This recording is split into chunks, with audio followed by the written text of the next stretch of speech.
Salut, David Wallman here for Overloud.com, sharing with you how to process acoustic guitars in Overloud's TH2.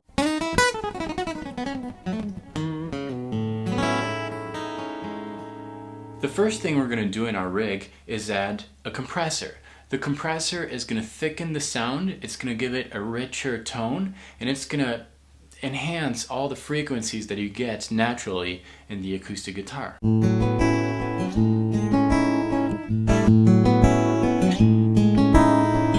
For this, we're going to use TH2's VCA compressor.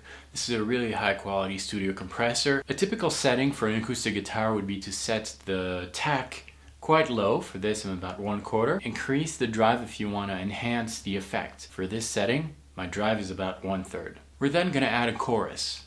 The role of the chorus here is to give more space to your guitar. For the chorus here, I'm using TH2's wave chorus. You can play a little bit with the bandwidth of the chorus, which is going to enhance the modulation of the effect. For the sound I'm using here, the bandwidth is set to about 2/3. The higher the bandwidth, the more frequencies are going to come out of your instrument. That might be something that you want to consider if your instrument's bright is a little bit lower. We're then going to go through a reverb. Reverb is going to give more space to your mix.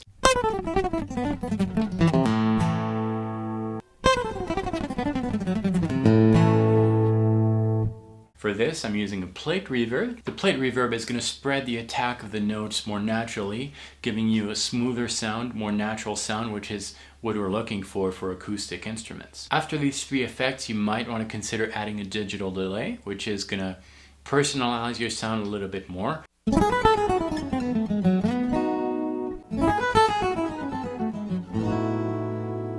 Be careful when playing with the delay. You still want your instrument to sound natural. Too much delay might make your guitar sound too synthetic and kind of fake. Because we're dealing with an acoustic instrument, you want the tone to remain as pure as possible. You might need to affect a little bit the mids, the highs, the bass. So for this, we're going to use a parametric EQ. This is going to help you maybe remove the low rumble that you might get sometimes with acoustic instruments. You can do that by setting a high pass filter at about 80 Hertz. You might also want to add a little bit of highs. You can do this by adding a high pass filter at about 5 Hertz. We don't really need an amp or a cab here. Everything is processed directly in TH2, keeping the natural tone of your instrument. If you're playing live or you're recording and you want your guitar to sound richer, you might want to add a really special effect that is going to widen your sound and make it sound like there's two acoustic guitars playing at the same time. This can be done with TH2's space delay.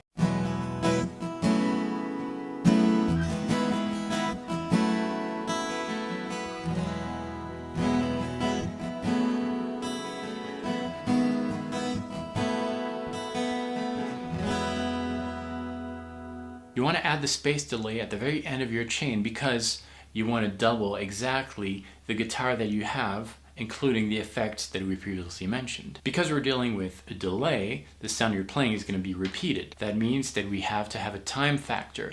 And because this delay is used really to widen your sound, you want to set the time really low. All these settings can be tweaked. You can really personalize your sound with TH2. This was done with an acoustic guitar, but if you don't have an acoustic guitar, you can always use your electric with the same settings.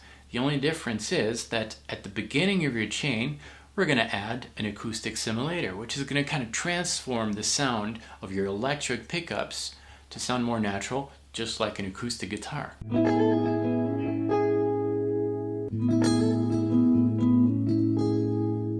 TH2 is an excellent tool to record electric guitars and acoustic guitars. I hope you enjoyed this video. Thanks for watching. This is David Wallman for Overloud.com.